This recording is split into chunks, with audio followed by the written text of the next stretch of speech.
Okay, boys and girls, this is Grush. With me is my buddy, Rekla. Finally, Hello. get to cast again.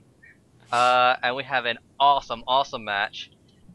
We have Brutes up against Stars for the quarterfinals. Brutes running Grumf, Dxutim, Auorodict, and Xantiln. We get to see that double AoE composition again, which makes me super happy.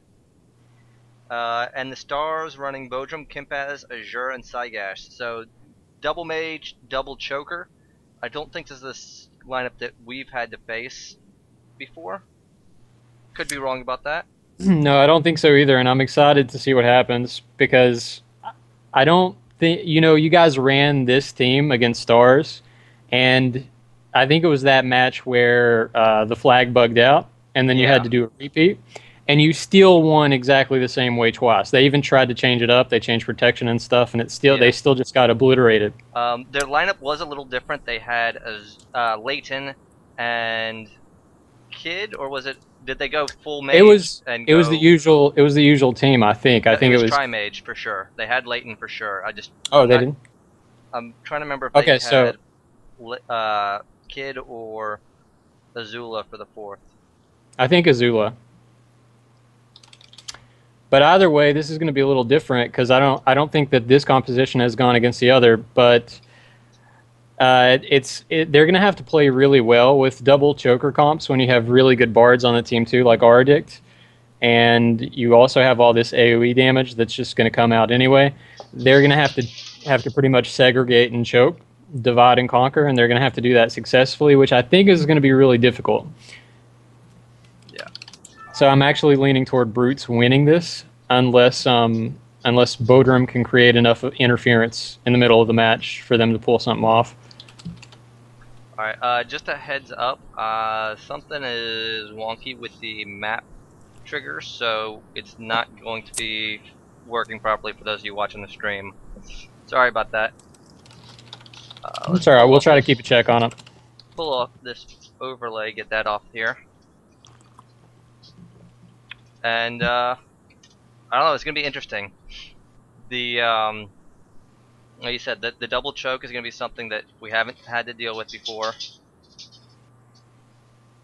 But with Auorodict on there, we do have Wake the Dead.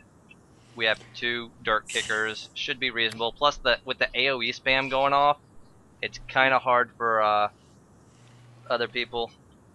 Well, 100% their goal is going to be to keep Auorodict down. Like that, they have to choke out Auorodict and then they have to choke out the rest of the team. But that still means that double AoE damage is going to be coming out the whole time. They're going to be spending time trying to choke Auro. He's always been support anyway, and then the damage is still going to be hitting them. So we'll see how that goes. Does look like they're targeting Bodrum at the start. Maybe it was just the first initiate. Bodrum went in first alone in order to draw aggro. Oh, okay, So yeah. It's the usual he was then. trying to force them to start on him. Auorodict is taking a lot of damage early. And that's, to be expected for him to be the initial target. It's to be expected, and also aerial, when it comes to conclave damage, like that's the bane. Yeah. But he knew it was coming. Hopefully he's prepared for it and he doesn't get, stun locked. Unfortunately, the one issue with Jongs is they used to be really good against stuns, and then as more classes have come out into the game, Tumbling still only works against Bash, and there's now like a lot more. There's a lot more out there than just Bash that it doesn't work against. That's true. I do think, as far as the aerial race, like aside from maybe Warlock or something, a lot of damage though. Auorodict is also hurt, but yeah, Szygash is in trouble too. Yeah. And it does look like from the past dispels and stuff, they are trying to take advantage of his spell bait vulnerability. And now even Kimpaz is taking big damage. Yeah, he's AMS'd. He's got to be. Yeah. So the AoE damage is doing its job. They just can't really get a good foothold in the match with all this damage coming at them. Well, let me see. See, it looks like Auorodict took a lot of damage on behalf of the Brutes, but it looks like Stars they're all taking damage substantially. And that's the thing. And another issue for Stars that they might run into here is there is literally 0 curatives on their team. None. Yeah, that's true. The only source of curatives, this is something we discussed before the match started, the only source of curatives on their entire lineup, their entire roster, is now Kid. So no matter what they did, whoa, Bodrum just did a lot of damage to Szygash. Is that intentional? That can't be intentional. No, okay, no, I don't know. Okay, well, Stars are either now way, he's down. dead. Yeah, he's dead now. Like so if they were intentionally trying to kill him off to let him respawn, I feel like there would have been a follow-up acid blast, and there wasn't. So that must have been. I don't think you ever want your if you have all 4 up. I don't think you want to kill somebody yet. Like you want to try to go at the same time. But the issue and they're all hurt. So another thing they don't have is any healing for the 2 hitters. Bodrum and Kimpaz can heal each other, but that's it. Sure, Dxutim is going to capitalize this on take the flag. The mage team can't really do anything to him. That's probably why he capped. Yep, and Bodrum does have a Drake glitch now. He does. It's not really going to make any difference. It's just going to be something for Dxutim to chain off of. Yeah, and insofar as them interrupting the flag, at least. The one interesting thing, though, is that because there's no curatives, it can be blinded and then kind of put out of commission a little bit. At least stops it from rescuing. We do have Auorodict in there to pull Volt Kick. We're lacking the our usual turn undead, which is normally how we deal with Drake glitches. Yeah, he already got dismounted. It was the first pull vault. And Kimpaz is going to try to run interference. He did cap the flag just to delay that. So it is going to be kind of a standoff. It's going to be a matter of who is able to kill the flag carrier first. And Azzure's trying to get the choke off to just kind of slow Dxutim down a little bit. But I don't know that it's going to work. It's a little difficult.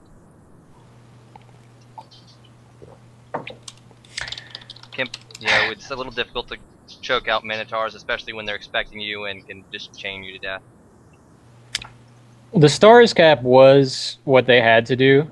So they're not really at any advantage by any means, but like Kimpaz caps, they're all almost dead anyway. So Dxutim is going to rush the flag across, or maybe best case scenario, Stars is going to get some chokes off and try to get some control back.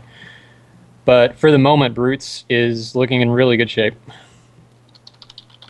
Kimpaz taking a lot of damage. He may just die here, which is going to be the first cap for Brutes. If he does die, then Dxutim can just continue to run that cap across. The only thing Stars can really do is either try to choke control, have Bodrum cap the flag, and he's going to die anyway eventually. Yeah, and this is definitely not the position Stars are used to being in early in the match. They usually get the 2-0 lead pretty early on, and then well, that's their whole thing. I mean, that's sort of the trademark that they have. They're very skilled players. They have had that taken away from them once or twice, and they've still come back and won it. But I think what they're going to face now in this Magma Cup and the next season is they have lost some core members of their team. Now they have to figure out how to continue to carry that championship team into the next season, which I think they'll do with grace, but it's going to take a little time to get used to it. The one thing is that it's a little more difficult to pull things back against the Brutes just because of our durability overall. There isn't, there's no Branzel in there, but there's still Grumf and Auorodict with ER. It's still just a lot of healing. And because of the ER, the mana comes back as well. The longer the fight goes on.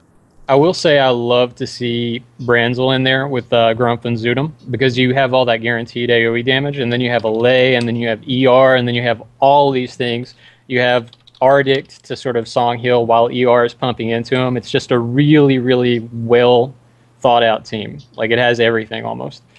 Kimpaz does look like he's going to die here. Can't imagine he's going to take. I'm honestly surprised he hasn't died yet, but that's the power of that ranged regenerate. Yep, and there's the first capture. He does go down. Azzure gets another choke off onto Auorodict. He's doing a good job with these chokes, to be honest, but it's just not proving to be quite enough. Szygash gets a choke off as well. Azzure gets another choke off, which means it's now okay. But then Everybody's poison back up. tick. Everybody's Because again, there's no curatives and there's no curative wands or anything allowed in ACFL, so their ability to keep the team down for long periods is non-existent. Dxutim is going to go ahead and capture. I mean, he's going to go ahead and carry the advantage as far as he can.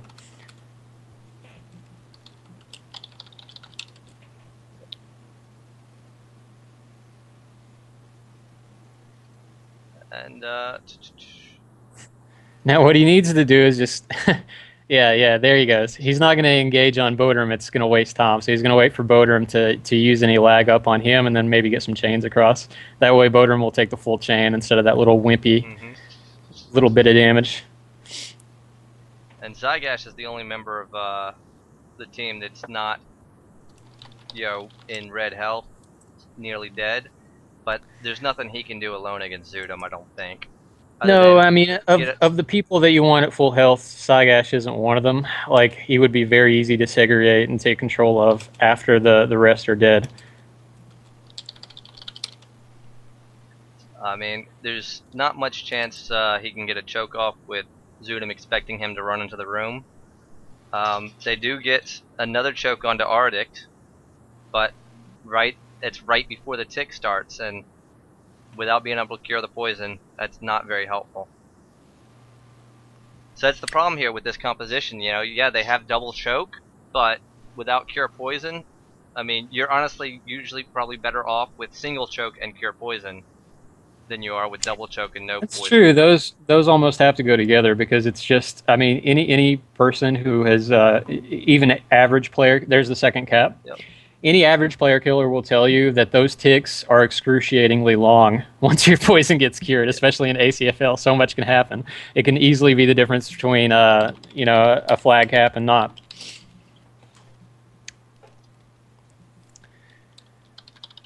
And we have a bit of a group break onto Grumf and Dxutim. That's the danger of the Invoker. You tend to get, especially in ACFL, there's so many people running around different directions and everything, you tend to break group at least once or twice. Oh, yeah. But at the same time, you have to take advantage of your ability to chain people solo. That's true, too. That's one of the big things for Dxutim, which is why he's so powerful running that flag alone. Now, Bodrum is not flying. And, well, he got pole vault kicked off that Draco. He's just looking for it, I think. Pole vault kick does a pretty good job of dismounting. And that, I believe, is the first withstand from Bodrum. Auorodict got choked again. At this point, I gotta imagine he's pretty frustrated. Dxutim gets choked as well, so it's gonna slow him down a little bit. But he does have the flag, and I'm not sure how they stop him necessarily. Azzure is very hurt. Well, Bodrum's hurt. I think what they're going to try to do, like, I can tell what they're going to try to do. I just don't know what they're going to do after, which is that they're going to try to choke Dxutim, and then Kimpaz is going to come out probably this tick or next. He should be out by now, just about, and then he's going to go ahead and cap to delay. Because they have to get something going now. And like, all their team is almost dead, so they either have to rush caps across and just maintain this double choke stuff, which is going to be really difficult to do without cure poison, like you said. They are doing a very good job of it, though. Like, there's another pair of chokes just went off onto Auorodict and Xantiln, I believe it was. They are, but Kimpaz is out. They are, but it's just so much pressure on a choker without the cure poison. Like, you have to be on them every single tick, and that doesn't free you up to do a lot more stuff. Seeing a lot of kicks out of Grumf, I'm actually kind of wondering if he had to go AFK and just mashed enter a lot, like held down enter for a little while. There's a customer at the store wants the Dark Knight. No, I mean that's happened before. I know. It's the risk of having to play the game while you're at work. Azzure does go down. It's an off toast from Xantiln, so they're probably going to try and focus him down with some spells real quick. But that means one less choker coming down. Mm-hmm. They're just trying, like you said, I think they're trying to buy time for Kimpaz to get out and to grab the flag. But, Well, he's out. Like he okay. went and gored Dxutim, but now it's getting scary. Like, All right, so is he just sitting on Kimpaz, keeping him from moving, or sorry, sitting on Dxutim, keeping him from moving? he did cap. Nope, he Yeah, does cap. There that's we what go. There's the delay. Another choke onto Auorodict. Man, Auordict's gotta be freaking frustrated by now. Like, even though there's no cure poison, it's still just like, oh, it's annoying to get choked that much. Yeah. Things They're are not still in looking good serious for trouble. Stars, Like though, yeah. here's the thing. Kimpaz capturing is good because Dxutim can't do anything to him if Kimpaz doesn't want, and that forces the brutes to go hurt There's a Kimpaz. re-aim Kimpaz mess can just from free Dxutim. chain off them. Szygash goes down though. Auorodict is at full health. Xantiln So that's is two not. down.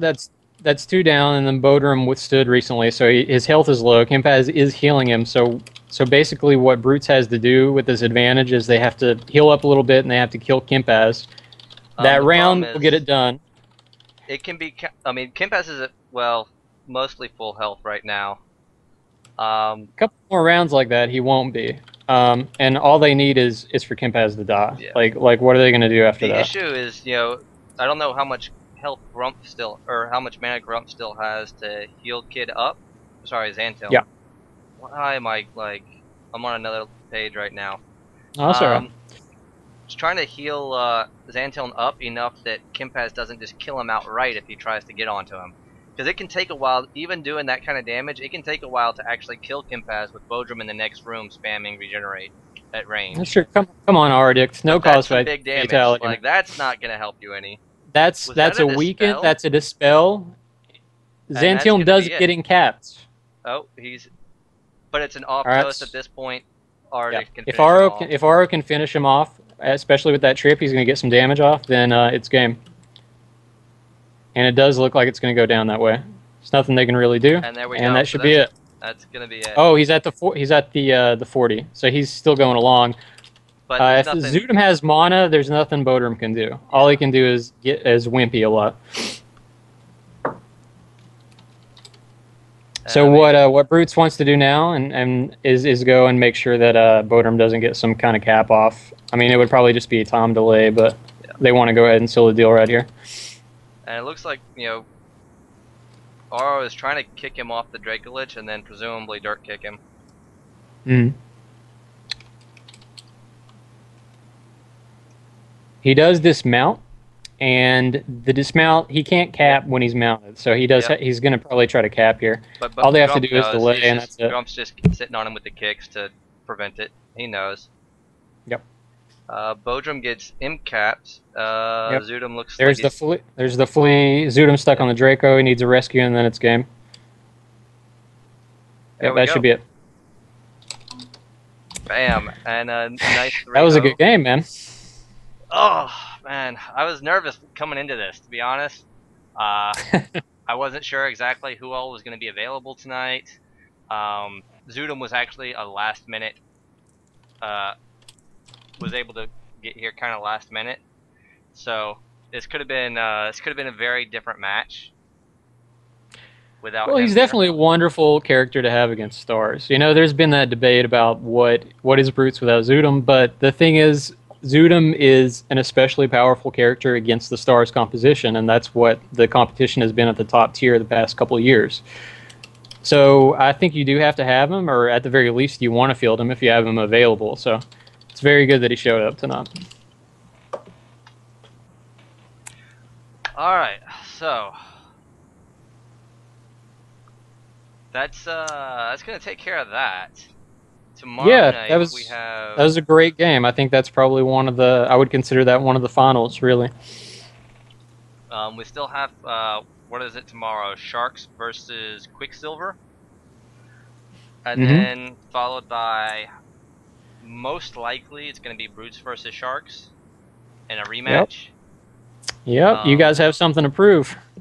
Yeah, it's we didn't get that championship we needed for the 4th season, but I think Sunday night we'll see about that. All right, No, just have your team ready. We didn't Get get the championship, but we're gonna get the championship. Oh, Magma's great. Yeah, I mean, I love Tony's design with it. I really thought it was great. The only thing that's gonna happen is we're gonna have to rock paper scissors or something to figure out who gets that Magma Cup trophy to hold. Yeah, I mean, KCS has come up, man. Like they have really proven that they're a team worthwhile. Not only with the finals match, but also now they're probably going to be the final contender at Magma. For sure. So what originally seemed a little bit like a niche team, just because it's built around Grindel, they have gone quite a few miles with it. Yeah, and I mean, like you said, kind of a niche team. They don't have a lot of depth to them, but they do have a whole lot of firepower. And as long as all 4 members of their team show up, which has been happening pretty much every single game, then it doesn't matter that they don't have depth when that one lineup can take on everything.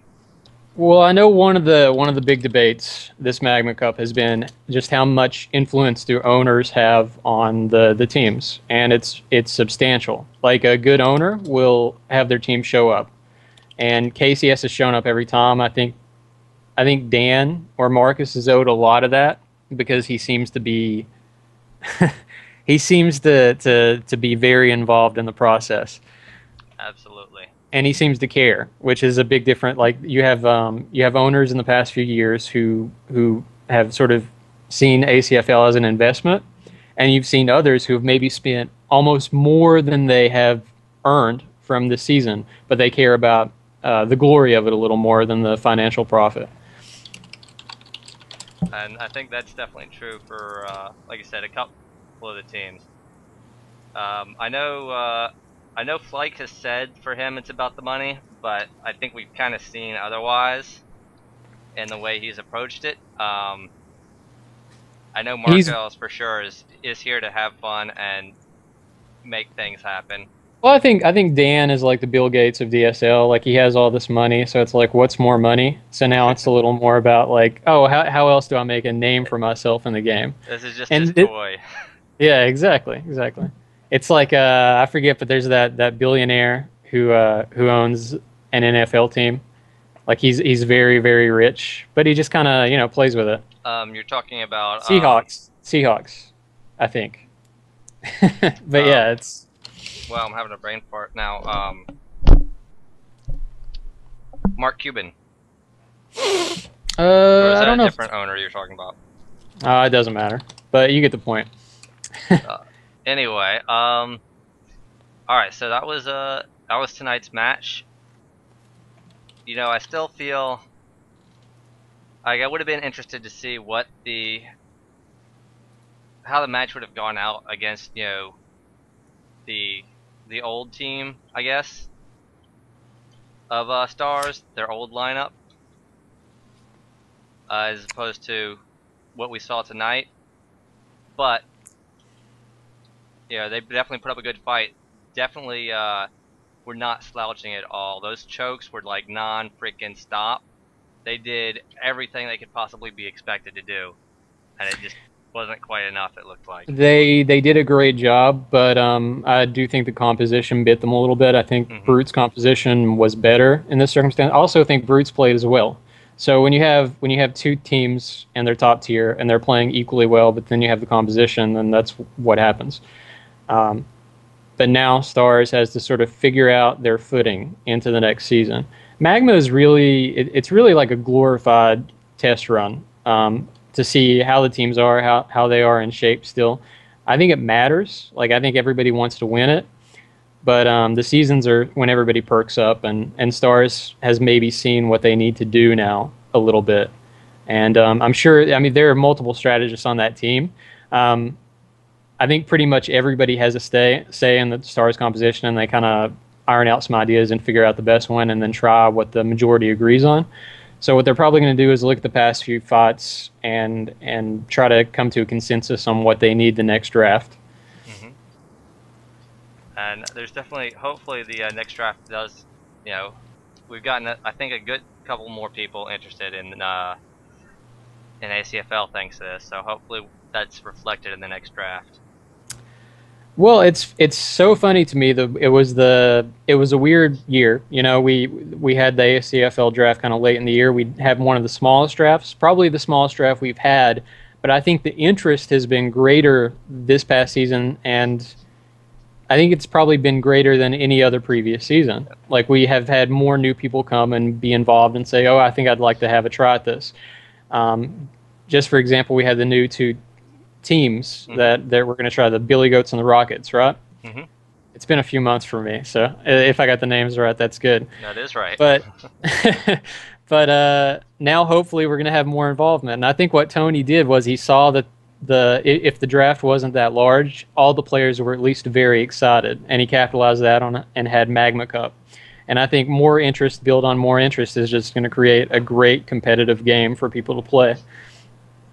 One thing I will say, you know, I was a little disappointed by the size of the last draft as well, but also at the same time, I feel like we had a lot more retained team members than we usually had, which can kind of affect the size of the draft because obviously the more players stay on their current teams, the less people are coming back in with new characters. That's true, yeah. And I'm not saying it's unexpected because it was what two years, and then we had sort of the draft just all of a sudden. But I think everybody's glad to have it back. And especially now that we have a definitive date for the next ACFL season, we'll have a lot more preparation probably a bigger draft than last time, and we'll hopefully have the same interest and same people participating. Assuming we keep to the schedule. You know, that's always up in the air. Mm-hmm. Yep. But cool, thank you for coming on, man. I'm happy, man. Like I'm very glad to have had the opportunity to cast this particular game, and hopefully I can be around the next couple nights to help you out. Yeah. There will not be a cast tomorrow night. I have to work, unfortunately, but Sunday night. Sunday night. Okay. All right, cool, man. Thank you. All right, buddy. Night, it was good to cast with you again.